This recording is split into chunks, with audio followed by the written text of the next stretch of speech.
Hello everyone, and welcome back to Let's Play Pendragon Rising. We are now at Chapter 8, Gods and Monsters. There she goes! You catch a flash of a fawn-covered tunic through the trees. I see her! How you? Girl, stop there!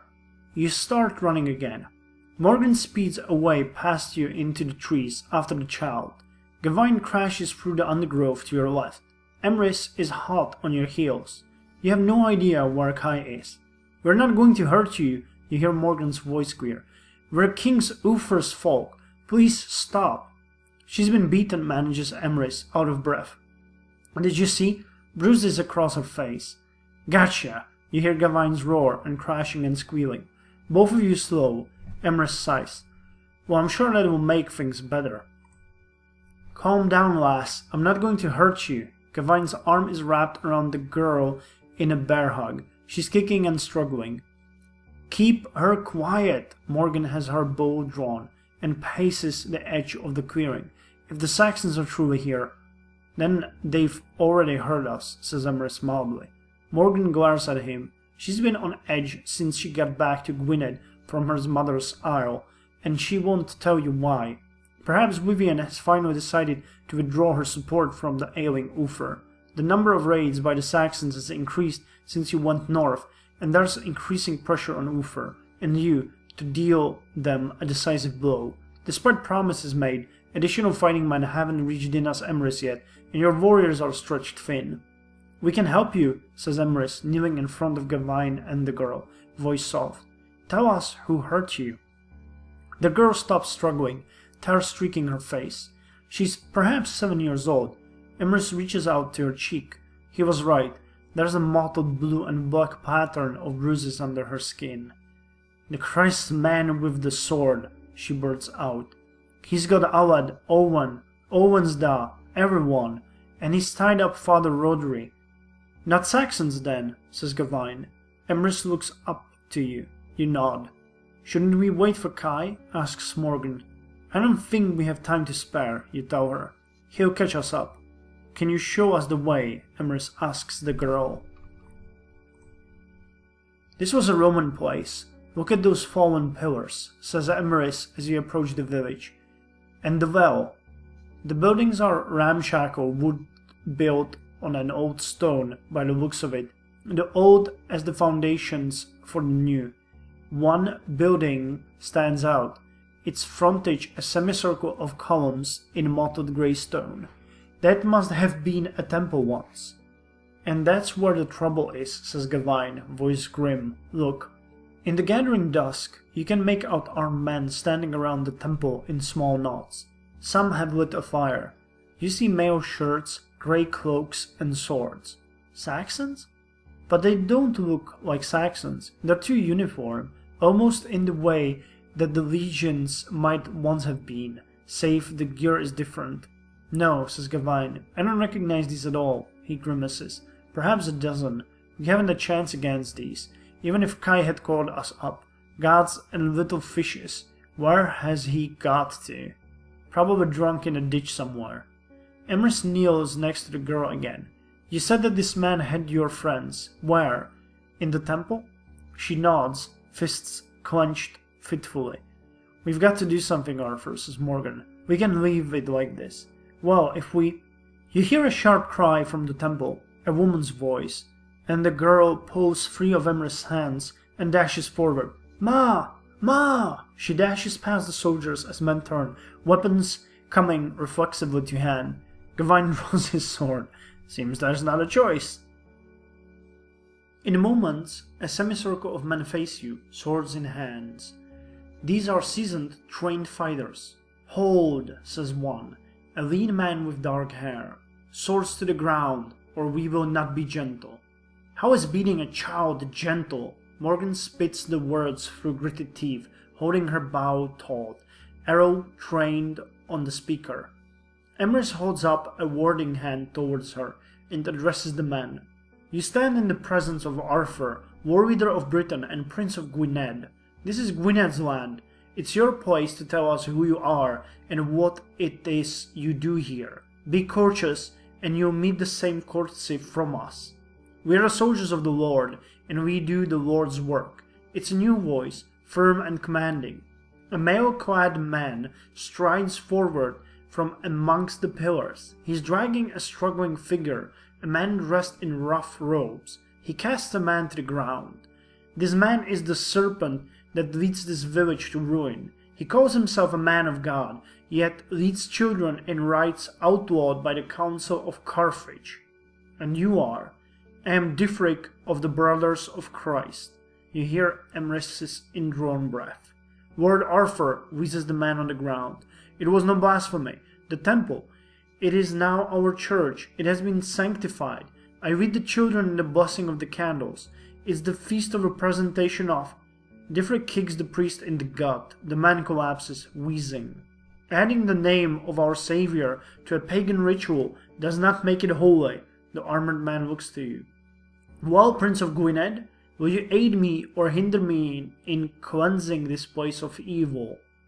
You can see that Morgan is seething. Her arrow is now pointing directly at Difric.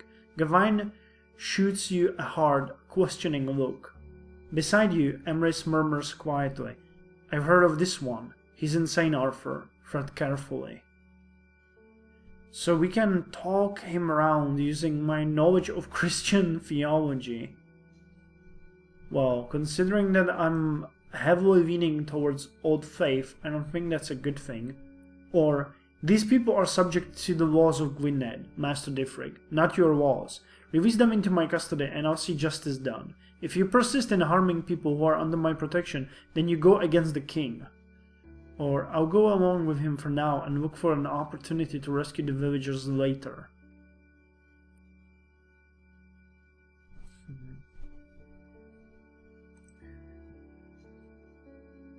This one is a bad choice, and going along with him is not a good idea too, so let's go with this one. These people are subject to the laws of Gwynedd, Master Difric, not your laws. Release them into my custody and I'll see justice done. If you persist in harming people who are under my protection, then you go against the king. Difric's eyes glitter. I only answer to one ruler, and he is not bound by our laws. He looks around.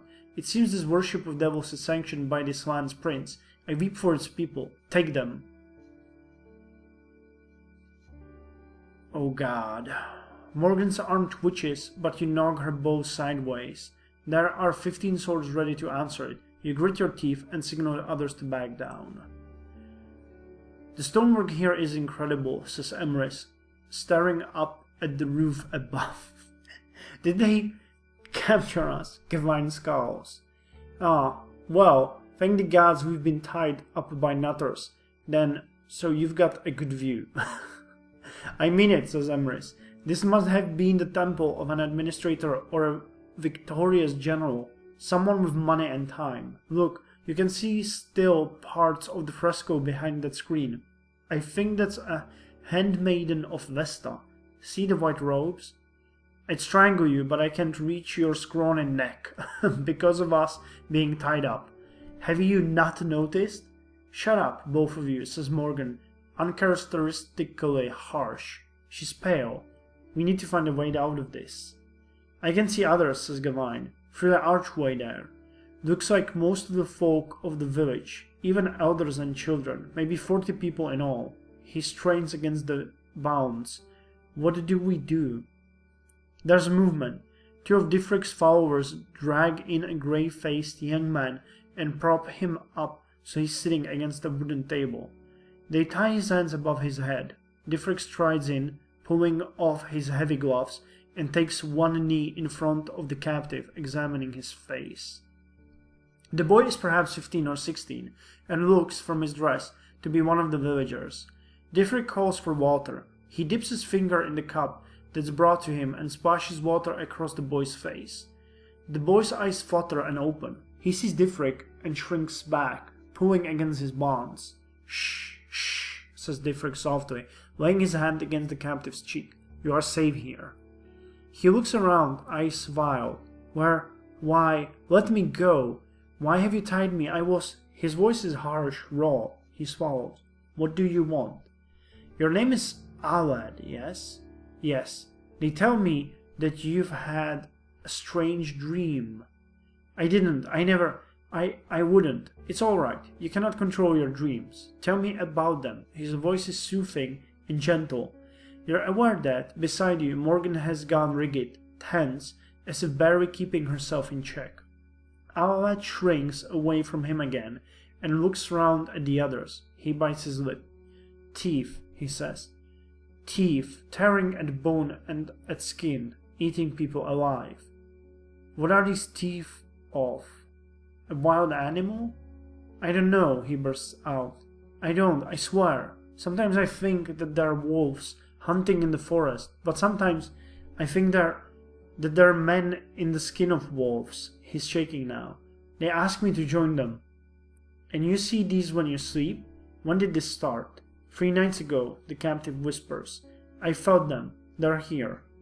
Diffric brings up the boy's chin in one hand, studying him carefully. Then he sighs. It is always such a shame when one so young falls to the evil one's influence. I am sorry, Alan. With his hand free, he pulls a knife from his belt and raises it to his captive's throat. No! Morgan's cry rings out. Diffric looks at her. Diffric, stop this. I'll try and talk him out of it. Or Diffric, I know why he has these dreams. I'll spin a lie to make his nightmares plausible. Or, they're all followers of Christ. You can't allow this. I'll appeal to Diffric's followers. God damn it. Let's try to talk him out of this. There is a better way. If you kill him, you are committing a crime against Gwynedd. Instead, tie him up, gag him by all means. He should be taken before King Uther and Bishop Iwan, and you should have their blessings for the death. That way the whole of our land will see God's justice. Diffric lowers the knife. Indeed, it would be a good thing to show the king and his bishop what their people have come to. Very well. Okay, that seemed to work. Achievement unlocked. Save the dreamer. Diffric steps away from the boy. We will look into this matter further, he says. For now, we will. Master! A soldier stumbles into the temple. He's dragging a second man, or what's left of one. He's clearly dead, the carcass trailing blood and gore across the tiles. The soldier, oblivious to what's going on in the hall, lays his comrade down. I heard him screaming. When I got there, I found this. There are tears in his eyes. What's done this, master? As he looks at Diffric, a howl goes up from somewhere outside. It freezes the blood in your veins and drags a fingernail up your spine. Alet's eyes go wide. The dreams! This is my dream!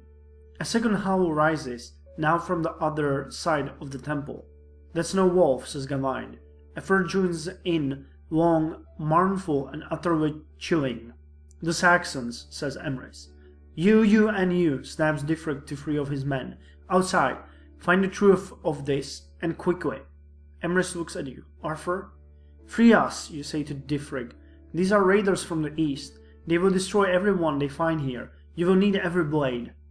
Diffric studies you thoughtfully for a moment. I'll have your oath, Prince, that you and yours will not raise sword against my men. You have it. He slashes your bonds. You stand, shakily, massaging blood back into your wrists, and retrieve your sword and shield. Darkness has fallen. The moon stands high and full above the trees, streaming pale light down on the village. The white stones gleam. A fire burns before the temple steps, no doubt set by Diffric's men to warm themselves while they watch. As you step through the columns, another cry goes up. This is no howl, this is a tortured scream of pain from somewhere in the darkness to your right.